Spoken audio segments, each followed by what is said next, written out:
marilah Bapak Ibu kita laksanakan ya, kita santai saja, kita sharing ya apa yang sudah Bapak Ibu lakukan selama kegiatan pembelajaran angkatan 2 ini di tahun pertama sudah dilaksanakan. Banyak kendala pastinya ya yang sudah Bapak Ibu share. Pada saat itu juga kita kegiatan PMO didampingi oleh fasilitator kita yaitu Bapak Ramdhani. Nah, untuk tahun kedua angkatan 2 ini ya, PMO itu diserahkan ke sekolah masing-masing ya. Jadi PMO-nya PMO level sekolah ya, program sekolah penggerak angkatan 2 SDN Joglo 10 pagi hari ini tanggal 30 Agustus 2023. Baik Bapak Ibu, apa sih tujuan dari kegiatan PMO ini ya? Tujuannya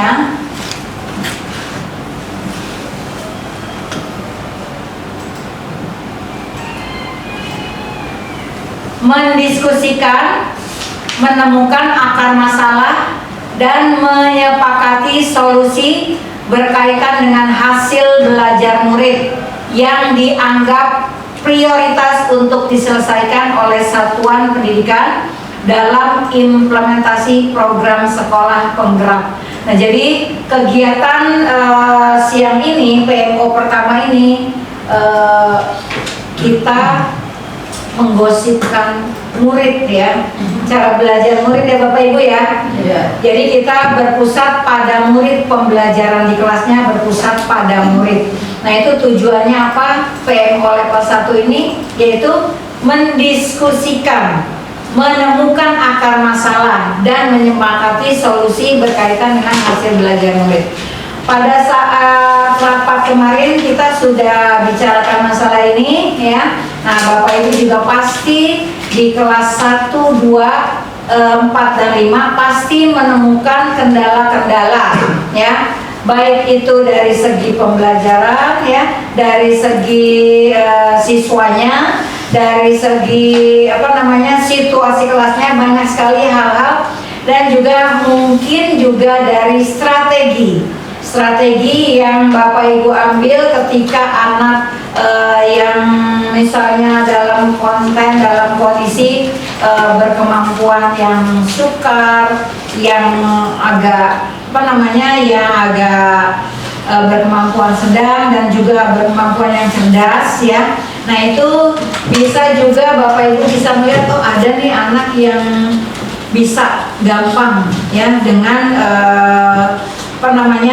gambar-gambar gitu ya. Terus bisa juga dengan cerita dia bisa langsung menangkap. Nah, itu Bapak Ibu sudah melakukan tes awal pastinya ya. Nah, berarti Bapak Ibu punya data dari hasil tes awal yang Bapak Ibu laksanakan, dan Bapak Ibu jadi sudah punya nih strategi bagaimana menghadapi siswa dengan kelompok tersebut ya. Nah, mungkin prolog dari saya seperti itu. Nah, kita nanti akan melaksanakan PMO level sekolah ini selama 1 tahun dimulai Agustus ini sampai dengan Juni. Yaitu PMO ke-1 ini sekarang tanggal 30 Agustus. Terus PMO yang kedua di Oktober. Di PMO yang ketiga Desember. PMO yang itu 1 semester ya. Semester 1 itu dari Agustus sampai dengan Desember. Terus PMO yang berikutnya di semester 2 yaitu dimulai di Februari, April, dan Juni. Nah, pelaporan setiap selesai habis PMO itu di tanggal 10 di bulan berikutnya. Kecuali yang sekarang ini Agustus ya, karena kita juga mulainya juga sudah agak terlewat ya. Jadi pelaporannya bisa di tanggal 20 September 2023. Nah, ini pelaporannya nanti kita buat masuk ke dalam SIM PKB. Apa saja dokumen-dokumen yang akan menjadi bukti pelaporannya yang akan diupload ya, yaitu satu, adanya undangan ya, yang kedua adanya daftar hadir, terus yang ketiga adanya materi ya, adanya materi yang kita bahas hari ini apa saja ya, terus dan adanya dokumen. Dokumen itu berupa dokumentasi, foto dan juga video ya. Nah, kita melaksanakan selama 2 jam setiap kegiatan PMO. Jadi seperti itu ya Bapak Ibu ya. Nah, sekarang yang sudah kita sepakati PMO hari ini adalah membahas ya kegiatan pembelajaran di kelas. Pastinya Bapak Ibu sudah memulai yang kelas 1 dan kelas 4. Waktu kemarin kelas 1-nya Bu Rahma ya, Bu Rahma kelas 1 A1B, yang kelas 4 tahun pertama angkatan 2 Bu Ici dan Pak Yanwar ya. Nah, 1 tahun sudah ya, tentunya banyak sekali kesan ya, kesan yang Bapak Ibu dapat, bagaimana yang tadinya bertanya-tanya tentang bagaimana sih kita melaksanakan kurikulum merdeka, ternyata kita sudah berjalan selama 1 tahun dan sudah masuk ke tahun kedua. Nah, Bu Rahma yang tadinya kelas 1 mencoba lagi, nanti Ibu sudah tugaskan ya di kelas 5 ya. Di kelas 5 ini anak-anak nanti akan melaksanakan pembelajaran dengan kurikulum merdeka, ditemani oleh Bu Dewi ya, kelas 5. Untuk kelas 4-nya masih tetap yaitu Pak Elianwar, yang kelas 1 kelasnya lagi oleh Bu Mutia. Kelas 1-nya Bu Vero ya, Bu Veronica dengan Ibu Marwah ya. Kelas 1 kelas 2-nya Bu Osi dengan Ibu Asia ya. Bagaimana setelah 1 bulan berjalan kegiatan pembelajaran di kelas dengan kurbannya yang untuk kelas 2 dan kelas 5 pasti punya pengalaman yang sangat menyenangkan dengan siswa-siswanya. Betul nggak Bapak Ibu? Betul ya. Terus juga dengan guru mata pelajarannya dengan Pak Patur Rosi. Alhamdulillah berjalan ya. Berjalan. Ini berarti tahun kedua ya. Karena sudah mengalami kan di kelas 1, kelas 4. Iya, alhamdulillah. Untuk mapel PJOK juga Bu Yaya dengan Pak Pardi ya. Iya. Sudah dilaksanakan 1 tahun tahun kemarin ya. Tahun kedua. Iya, awalnya kan kita bertanya-tanya ya. Apa sih, bagaimana sih? Tapi kita alhamdulillah berjalan meskipun belum maksimal, tapi kita tetap harus berusaha ya. Baik Bapak Ibu, kita sharing untuk kegiatan pembelajaran di kelas ini apa kendalanya, terus nanti kita cari solusinya. Setelah itu, setelah kita melaksanakan PMO ke-1, kita sepakati, kita jalankan solusi yang akan kita lakukan pada kendala-kendala yang Bapak Ibu sampaikan nanti. Saya mohon pendapat dari Bapak Ibu, saran dari Bapak Ibu untuk kendala-kendala yang dihadapi oleh Bapak Ibu guru di kelasnya masing-masing. Baik, prolog dari saya itu saja. Untuk selanjutnya kita sharing mungkin dari kelas 1 ya. Kelas 1 dulu aja ya. Untuk Bu Vero kira-kira coba diceritakan apa sih kendalanya ya, terus nanti kita cari solusinya bersama-sama ya. Oke, baik, silakan pada Ibu Vero. Terima kasih Bu Rama atas waktu yang diberikan kepada saya. Setelah kurang lebih berapa bulan ya? 1 bulan lebih ya, 1,5 bulan saya mengajar di kelas 1A ya Bu ya. Yang macam-macam. Memang anak-anaknya di kelas ini unik Bu. Ada yang anaknya pendiam ya, ada yang anaknya memang super aktif, dan juga ada anaknya yang minder ya. Dikatakan pendiam juga plus minder. Karena ternyata setelah saya amati, saya lihat gitu ya, ini termasuk masalah ya Bu ya, kendala ya Bu ya. Yang ada di kelas 1A. Jadi ada 1 orang siswa Bu satu orang siswa yang menurut pengamatan saya ini kurang dalam pembelajaran. Jadi ketika belajar di kelas, teman-temannya sudah selesai menulis, menulis hari dan tanggal, menulis di papan tulis. Dia satu huruf pun belum dia tulis di buku dia. Gitu. Nah ketika saya tanya, saya muter, saya tanya, ayo ditulis saya nggak tahu. Saya nggak tahu Bu itu huruf apa. Jadi dia belum mengenal huruf dari A sampai Z, hanya beberapa yang dia pahami. Memang kalau kita bilang ya, di kelas 1 kan kita tidak boleh apa namanya menyaring anak-anak yang sudah bisa membaca, menulis dan belum atau belum ya Bu ya. Tapi ternyata ketika kita terjun di kelas gitu, kalau ada anak yang belum bisa itu jadi hambatan buat dia sendiri gitu. Jadinya dia merasa beda dari orang. Nah namanya kan ini Aira, udah disebut namanya Aira, siswa perempuan, dia belum bisa menyalin huruf di papan tulis. Setelah saya tanya, memang anaknya dulu di TK sih Bu, di TK, terus kemarin sempat saya tambahin baca. Ya memang dia belum abjad A sampai Z.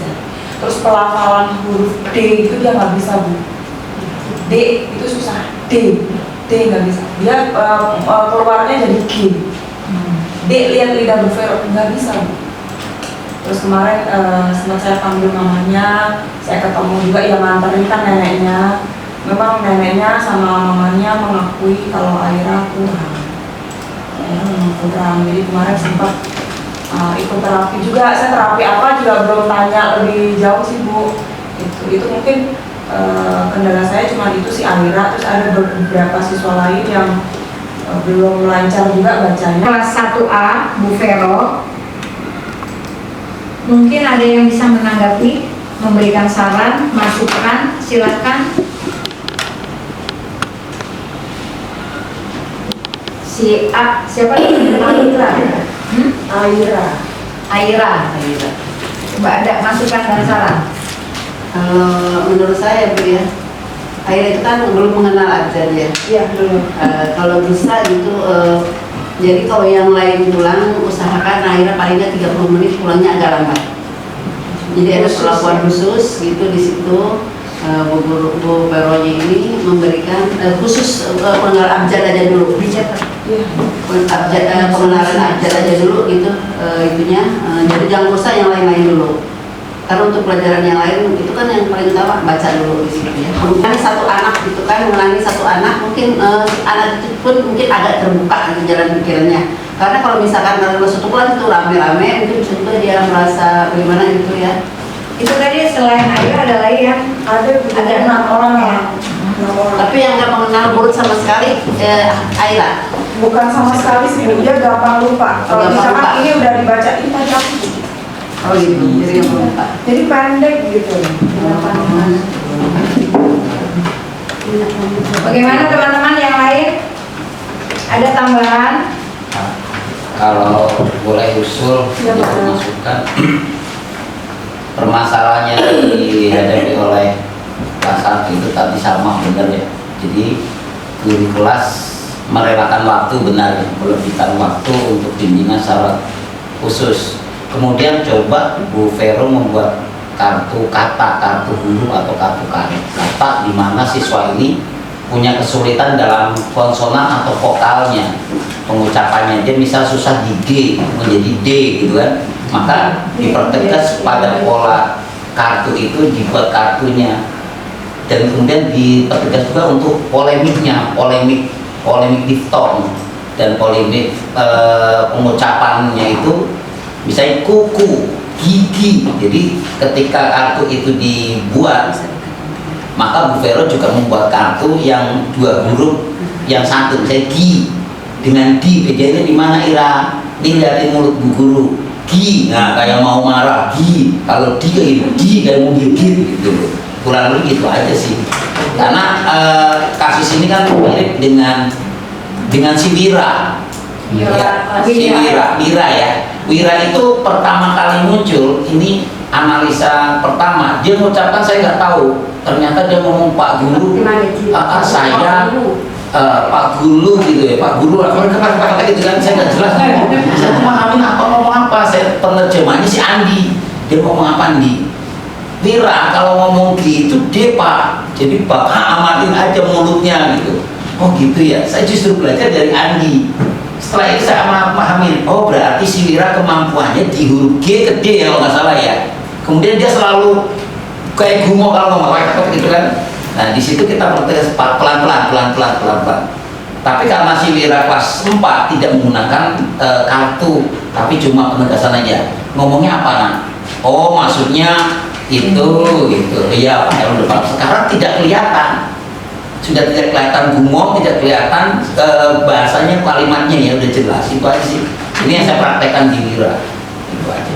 Iya Pak, makasih. Emang saya sudah menjalankan ini sih, tambahan jam tambahan gitu ya dari kemarin sampai sekarang gitu. Cuman memang tadi waktunya karena barengan sama anak kelas B, jadi tambahannya memang di dalam kelas gitu. Terus ketemu pas huruf D, da gitu. D-nya tuh nggak jelas, ngomongnya ga, saya bilang D. D-nya tuh bunyinya ga, Bu. G. Padahal kan buat kita sepele ya, D. Tapi buat dia susahnya sampai lihat lidah Bu Vero gitu ke atas, lidah ujungnya ke atas itu nggak bisa. Jadi harus sering ini mungkin ya pengucapan kata yang banyak huruf D. Misalnya yang tadi bilang Bu Vero bilang dada ya. Dada, aga gitu, ada, aga. Emang neneknya juga ngomong sih Bu, tadi kan sempat ketemu juga sampai neneknya cerita ya, jadi masalah-masalahnya jadi diceritakan ke kita gitu. Oke, berarti ini yang satu itu kan pengucapan D, G gitu kan ya, itu harus sering dilatih kata-kata pengucapan dengan kata-kata yang ada huruf D-nya. Jadi nggak hanya Bu Vero aja di sekolah, di rumah pun harus sering begitu. Banyak kan yang kata-kata D, dada, dodol. Nah, mungkin dodol kasih kasih gambar, bukan gambarnya, bentuknya. Dodol nih nak. Gitu. Nah ini apa namanya? Apakah dia tetap masih menyebut dengan gogol? Ya kan? Karena kan D-nya itu jadi G kan? Coba deh. Jadi mungkin bukan hanya Bu Vero yang di sekolah, tetapi harus kerjasama. Ya, itu ada kelanjutan di rumah. Jadi ini loh, bukan cuma sekedar, tapi memang itu udah harus diseringin gitu, ya. Harus diseringin, ya. Mas Imam, itunya ya, sama kirinya juga. Nah, jadi itu yang masalah itu kalau kelas nanti nggak apa-apa nanti dia ditanya. Oke. Ini topik yang menjadi prioritas di sekolah kita ini terkait dengan implementasi kurikulum Merdeka ya. Saya ambil topiknya implementasi pembelajaran di kelas. Subtopiknya ini ada subtopik perencanaan dan ada subtopik implementasinya. Ya, subtopik perencanaan itu penyusunan prosedur penilaiannya. Terus strategi implementasinya yaitu pembelajaran berdiferensiasi. Nah, ini yang perlu kita bahas ya Bapak Ibu ya. Nah sekarang bagaimana kita menyusun prosedur penilaiannya ya untuk kegiatan pembelajaran berdiferensiasi di kelas, untuk kegiatan di dalam kelas ya. Nah ini dari kelas 1 tadi sudah, nanti berarti harus dibentuk itu ya Bu Vero ya, dikelompokkan sesuai dengan tes awalnya kemarin. Bapak Ibu kelas 2, 4, dan 5 kemarin melaksanakan kan tes awal, sudah punya catatannya kan? Nah berarti kan sudah melakukan pembelajaran berdiferensiasi. Nah Bapak Ibu sudah punya berarti sudah menyusun belum penilaiannya seperti apa untuk anak yang kategori yang seperti misalnya kan ada berapa tuh kategori anak-anak di kelas yang suka, yang bisa, yang muda, yang itu kan anak-anak ya. Nah itu sudah dikategorikan seperti itu, Bapak Ibu. Itu Terus berarti asesmen awal untuk pemetaan kemampuan ya? ya kemarin kan sudah dilakukan kan? Iya. Berarti kan Bapak Ibu punya data kan? Ada ibu kalau sempat. Ya. Nah baik, untuk kelas 1 sudah, sekarang kita masuk ke kelas 2 ya. Untuk kegiatan yang sesuai dengan topik ini ya, apa kendalanya yang dirasakan oleh Ibu Osi di kelas 2A ya? Baik, saya silakan Bu Osi. Terima kasih Ibu Rahmawati atas kesempatan yang diberikan.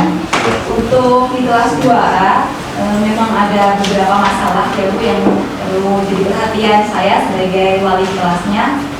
Jadi di kelas 2A itu setelah saya melakukan asesmen awal, asesmen non kognitif ya, di situ saya sudah mengelompokkan ternyata ada 64% siswa itu lebih suka dengan pembelajaran bergaya auditori, Bu. Jadi lebih suka mendengarkan. Kemudian 6%-nya itu melihat gambar, kemudian 10%-nya menonton video dan lain-lain. Ya, seperti itu Bu. Jadi dari kesimpulan itu saya melihat ternyata mayoritas anak-anak itu lebih suka dengan belajar auditori. Nah, dan kebetulan pun di gaya belajar auditori itu disitulah anak-anak bermasalah saya temukan Bu, dibandingkan dengan yang melihat gambar, menonton gitu ya. Jadi ada 3 anak di mana mereka itu lebih suka mendengarkan guru berbicara, yaitu Ardan, Farid, Abid. Nah mereka itu di kemampuan literasinya itu kurang Bu, tapi untuk kemampuan numerasi itu mereka alhamdulillah sudah bisa. Jadi untuk Ardan itu masalahnya dia sangat urgen sekali nih sepertinya, karena kemampuan membacanya itu sama sekali kurang, tidak bisa dikatakan tidak bisa. Nah untuk Ardan saya sudah menindaklanjuti bagaimana solusinya, yaitu saya beberapa kali memanggil Ardan untuk duduk di sebelah saya ajarkan membaca, ajarkan mengucapkan kata dari gabungan huruf, misalnya coba C sama O gitu, coba dibaca apa, dia belum paham. Coba ya sudah kalau begitu, deh Ibu cek dan ya, sama O jadinya apa, dia belum paham. Lalu saya contohkan sama I, sama I, C, sama A, ca gitu ya. Tapi kalau sama O apa ada, dia belum paham, dia belum bisa seperti itu. Nah itu akhirnya dia lebih mudah menangkap materi pelajaran ya seperti itu. Kemudian untuk Farid, ada lagi Farid, dia pernah tidak naik kelas sebenarnya waktu kelas 1. Nah di kelas itu dia masih belum lancar membaca, jarang sekali menyelesaikan tugas di kelas yang saya berikan. Kemudian masih sulit memahami soal, jadi dia nggak ngerti itu soal ini maksudnya apa Bu, ini maksudnya apa Bu. Nah seperti itu hanya saya menjelaskan kepada dia. Kemudian salah satu lagi murid yaitu Abid, dia seperti Farid hampir sama, cuman kalau Farid lebih parah dari Abid sih Bu. Untuk kasusnya Farid dan Abid sama, tapi Farid lebih parah. Nah untuk Ardan dia sama sekali belum bisa membaca, jadi otomatis keseluruhannya pun ya udah gimana aja, orang biasa sekali yang ngerti huruf nggak bisa merangkai kata. Seperti itu Bu. Baik, Bu Osi, upaya yang sudah dilakukan namun belum ada hasil ya, namun jangan Lalu berarti kan yang anaknya sudah lulus, itu ada anak yang mungkin berbeda dengan yang lain, Fadil JB. Fadil JB itu tidak mampu untuk berolahraga. Nah, pada saat yang lain melakukan, contohnya kita belajar senam lantai, guling ke depan. Nah, kan yang lain melakukan guling ke depan. Nah, untuk JB Udah lulus kan dia JB? hanya untuk tidur doang, blak gitu doang. Yang penting dia mau menyentuh lantai. Yang penting dia menyentuh lantai, merebahkan dirinya seperti itu. Ya. Kemudian pada saat mungkin bermain Congklak. bola tangan, dia juga nggak mungkin karena nggak mungkin untuk lari, untuk mengejar bola gitu. Dia hanya suruh lari aja. Yang penting dia ada bergerak untuk berlari. Mungkin untuk dari saya segitu aja. Ya, itu betul. Oh betul.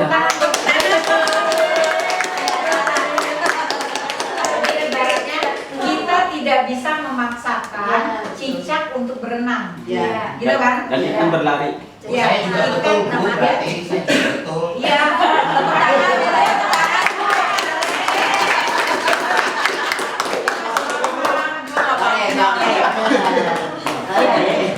Jadi seperti itu ya. Jadi misalnya kalau di kelas ada yang kasih contoh bisa. Kalau pembelajaran di kelas misalnya materi bahasa Indonesia atau matematika lah. Bahasa Indonesia misalkan Pak Osi kan ada yang nggak bisa baca nih. Iya. Kalau misalnya kalau yang udah bisa baca misalkan mengisi isinya diisi. Iya. Kalau yang tidak bisa dikasih aja misalkan Bacaan. KAK A K di apa namanya KI. Nah itu kan tidak. Coba ini jadi apa titik-titik jadi apa kalau disambung mungkin seperti itu. Nah, ya bisa seperti itu Bu Osi. Ya tepuk tangan lagi buat dia. Nah, jadi memang seperti itu ya. Jadi anak itu tidak bisa dipaksakan ya untuk melakukan hal yang memang dia nggak bisa. Gitu Tadi Bu loh. apa Bu? Cicak Menyambung. Cicak suruh berenang. Rasanya gini kalau di sini itu belum paham itu diferensinya ini Diferensiasi. Diferensiasi.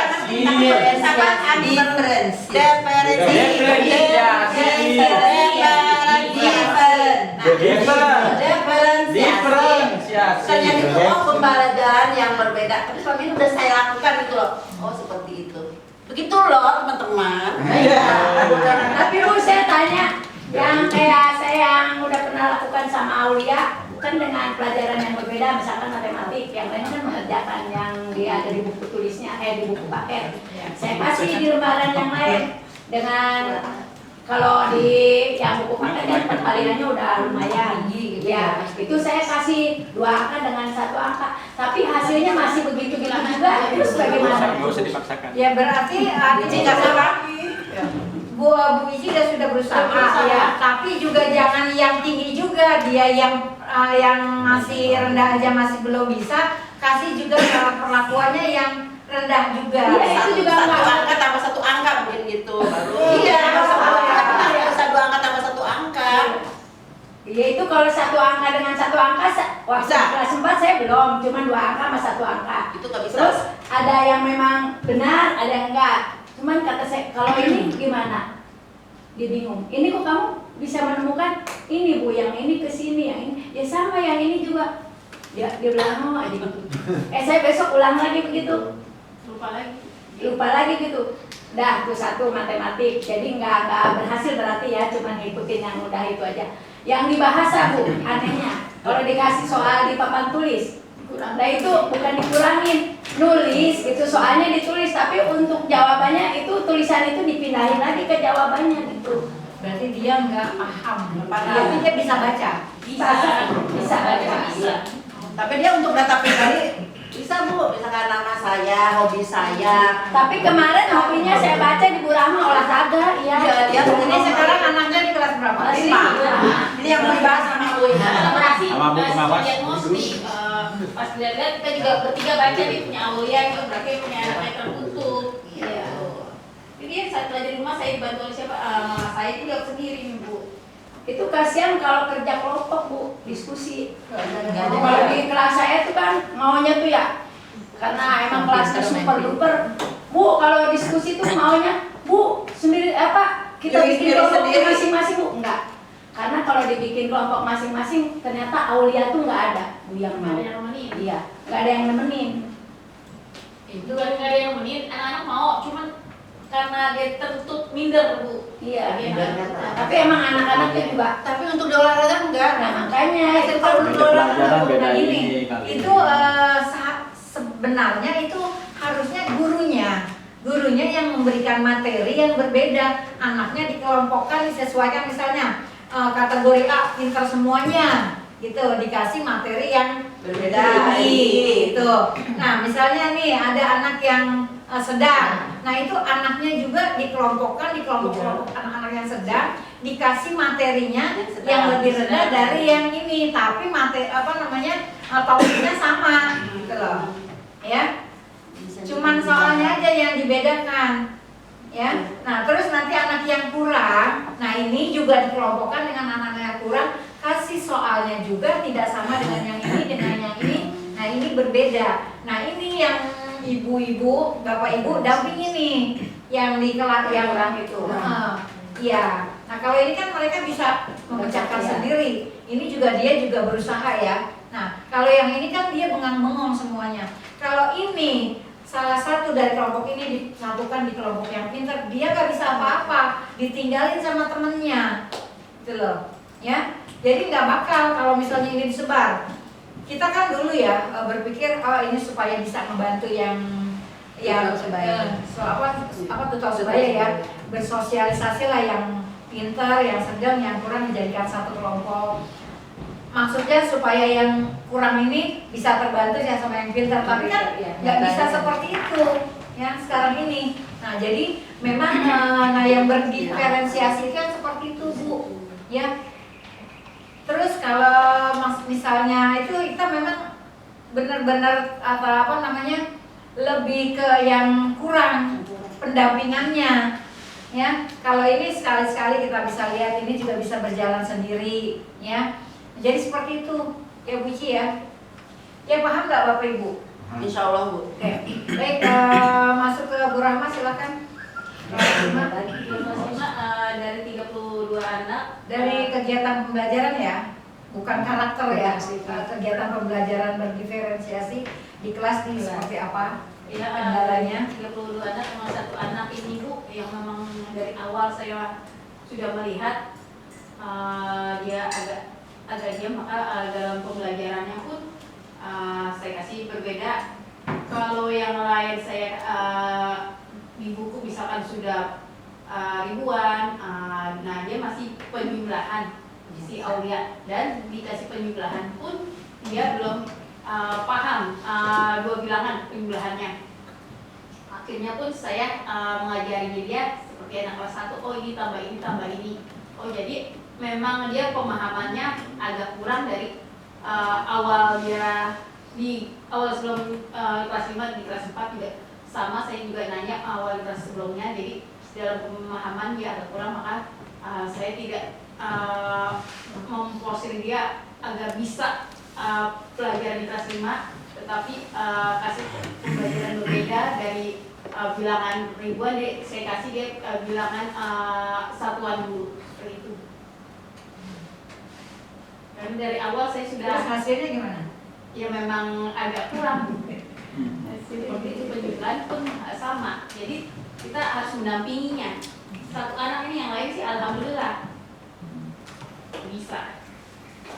Baca bisa tapi ya? Baca bisa. Memang Berarti pemahaman untuk membantu dia memahami bacaan, itu satu kalimat kita bacakan, kita tanya ini maksudnya apa ya? Iya. Tahu nggak ini maksudnya apa? Gitu. Iya, Mungkin seperti itu kali Bu Rahma ya. Iya. Di luar jam pelajaran, jadi Bu Rahma mengisikan waktunya untuk yang satu siswa ini, Aulia ya, seperti itu, membaca pemahaman ya. Dia membaca satu kalimat. Coba ini maksudnya apa? Tadi kamu baca seperti ini.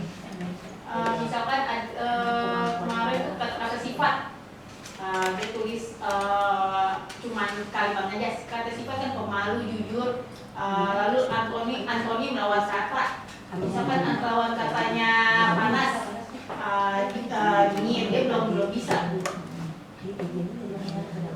Belum paham. Menjawab pertanyaan pun belum paham. Akhirnya saya stimulasi, ini kalau kamu ada pertanyaan seperti ini, maka kamu jawabnya apa. Jadi kita dulu yang ngomong supaya dia berpikir. Kalau dia membaca sendiri tidak bisa. Susah ya. Baik Bapak Ibu, tadi Bu Rahma sudah melakukan berbagai cara ya untuk keberhasilan si Aulia supaya bisa sama dengan teman-teman di kelasnya ya. Mungkin ada masukan dari teman-teman? Kelihatan dan juga intinya dia mau gurunya lebih perhatian lagi kepada si Ardan, si Agit, si Alfarid. Jadi kita harus memberikan perhatian khusus kepada dia bertiga. Jadi kalau misalkan dia bertanya soal yang susah, jadi dia mau ke depan langsung, tetapi menggunakan bahasa yang dia pahami. Jadi harus berkali-kali menggunakan, oh kamu seperti ini, seperti ini, baru dia paham. Makanya dari kelas 1 saya udah melihat si Ardan, si Agit, sama si Alfarid. Nah ada satu lagi Bu Osi Hamidan. Saya semuanya udah WA mamanya, juga kolaborasi dengan mamanya supaya di kelas 2 bisa berubah. Ya intinya emang anak bertiga itu harus diberikan perhatian khusus. Jadi duduk di paling depan dan kita tanyakan kesulitannya apa, seperti itu. Ya, terima kasih Bu Rahma atas sarannya. Nanti insya Allah saya implementasikan di kelas. Ada lagi tambahan untuk kelasnya Bu Osi? Saran? Terus bagaimana Bu Osi penyusunan yang penilaiannya untuk dia diberikan pembelajaran seperti apa? Kalau anak-anak tadi itu yang masih kesulitan, saya beri pembelajaran sama sebenarnya Bu. Hanya saja untuk ada penambahan waktu buat mereka aja Bu, karena kan mereka masih susah membaca, masih susah memahami ya. Jadi saya beri waktu lebih, kemudian saya bantu mereka, dampingi mereka gitu. Untuk pembelajarannya tetap sama seperti temannya, hanya saja menurut Bapak Ibu diberi tambahan, apakah itu akan mendapatkan hasil yang maksimal atau ada cara lain? Itu kan berarti kan dikasih pembelajaran yang sama, ya kan? Sedangkan dia belum mampu ke sana, gitu loh. Kalau menurut saya, ya kan? Kasih pembelajaran yang berbeda, artinya yang lebih mudah, yang supaya dia itu bisa membaca dulu, gitu, ya. Kalau dikasih pembelajaran yang sama, cuma ditambahin waktu, menurut saya ya, mau ditambah waktu berapa lama pun kan nggak bisa langsung instan, ya nggak? Ya. Nah, coba ada saran lain ya Bapak Ibu kira-kira? Ya itu Bu pembelajaran diferensiasi. Ya, ini dia kasih pembelajaran yang berbeda dengan teman yang lainnya. Karena walaupun dikasih tambah, tetapi di kelas pembelajaran sama ini tidak bisa mengikuti. ya. Oh dia si Ardan nih itu seperti ini, kita harus mendekatkan diri. Jadi kasih pembelajaran yang lain. kalau Bu Rahma dulu membelajarkan kepada anaknya, mungkin bisa tahu sebagai membaca. Saya lebih mendekatkan diri, ini Ardan, saya dapetin dia suruh pengajar saya, walaupun itu kan saya hari ini baca, saya bantu baca. Lalu ada pertanyaan, dia tidak membacakan lagi, ini seperti ini, bagaimana jawab bisa, dijawab bisa, tetapi dalam menulisnya ini tidak bisa. Si Agit juga, Agit bisa jawab, cuma ada satu huruf yang ketinggalan. Ya, sudah dilakukan pendekatan begitu. Untuk berdiferensiasinya bagaimana selesai? Ya kasih soalnya juga berbeda juga, yang berbeda. Yang bahasa pertanyaannya bisa mereka pahami. Jadi nanti siswa tidak harus sama persis seperti di kelas, teman-teman belajar. Misalnya perjumlahan puluhan, mereka masih satuan, mungkin gitu ya. Kalau penjumlahan numerasi kan tadi bilang tidak bisa. Literasinya. Jadi literasinya tetap kita misalkan ini belum saya baca, coba ulangi apa seperti itu, ulangi, kita kasih tahu, kita bimbing terus. Jadi tidak perlu mengikuti betul-betul pembelajaran di kelas seperti apa gitu ya. Pokoknya yang mereka pahami dan harus kolaborasi dengan orang tuanya.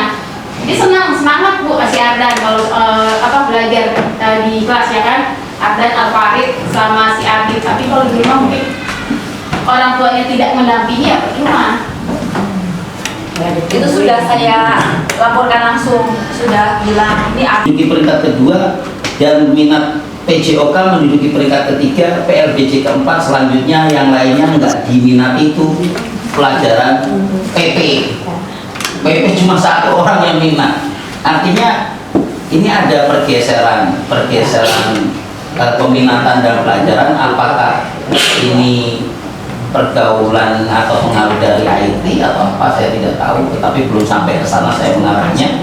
Kemudian untuk yang selanjutnya adalah yang sudah saya lakukan, yaitu mengenai yang terakhir, yaitu gaya akan belajar. Gaya akan belajar itu ternyata setelah saya petakan, murid-murid saya itu yang suka musik sambil dengerin musik dengan tidak dengerin musik, banyak kan nggak seneng dengerin musik, jadi senengnya yang tenang tetapi ribut, kan lucu. Senangnya tenang tetapi ribut.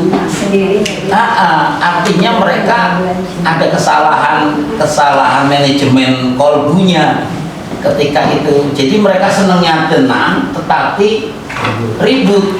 Jadi belum tahu konsepnya, saya lihat antara dia yang tenang itu bagaimana, yang musik itu bagaimana. Sehingga ketika terjadi beberapa kegiatan itu lebih dominan kepada kebanyakan ributnya, tidaknya. Kemudian ada beberapa permasalahan. Maulana Malik Ibrahim yang tidak naik itu seringkali tidak masuk juga. Mulai lagi. Iya, Maulana Malik Ibrahim dengan alasannya sama, ya, kesiangan, sakit, sama, kesiangan, sakit dan sebagainya. Nah, inilah jadi beberapa permasalahan yang kalau memang kita biarkan apa yang sudah terjadi ini tidak kita tangani, mungkin akan kebablasan juga nanti timbulnya kita seakan-akan masa bodoh terhadap siswa. Kemudian permasalahan ada satu murid yang sifatnya benar-benar protek, ya, jadi tidak mau gaul, kurang bergaul, kesenggol dikit lapor orang tua. Sehingga di beberapa wali murid itu kemarin sempat ngomong, ada wali murid mungkin pahami itu, siapa ya, Kevin, ya, si Kevin ini ributnya dari kelas 2 atau kelas 3, tapi ternyata permusuhan orang tuanya sampai sekarang ke bawah. Nah, sehingga ketika ada pertemuan tentang kelas-kelas yang kemarin masih aktif itu tidak ada kolaborasi dengan wali murid yang lain. Jadi seakan-akan dia punya dunia sendiri, tidak mau bergabung. Jadi misalnya uangnya saja jalan, tapi yang penting buat kagak ada. Itu saja sih Bu yang dapat saya laporkan, yang sudah saya lakukan. Mudah-mudahan sih banyak kekurangannya sehingga bisa terus. Baik, yang selama ini Pak El lakukan, ya, dengan anak-anak yang seperti itu, yang terkait dengan kurikulum Merdeka apa? Itu semuanya yang berkait dengan kurikulum Merdeka. Artinya kan ini konsep dasar, di mana kemampuan konsep dasar itu kan pemetaan, asesmen.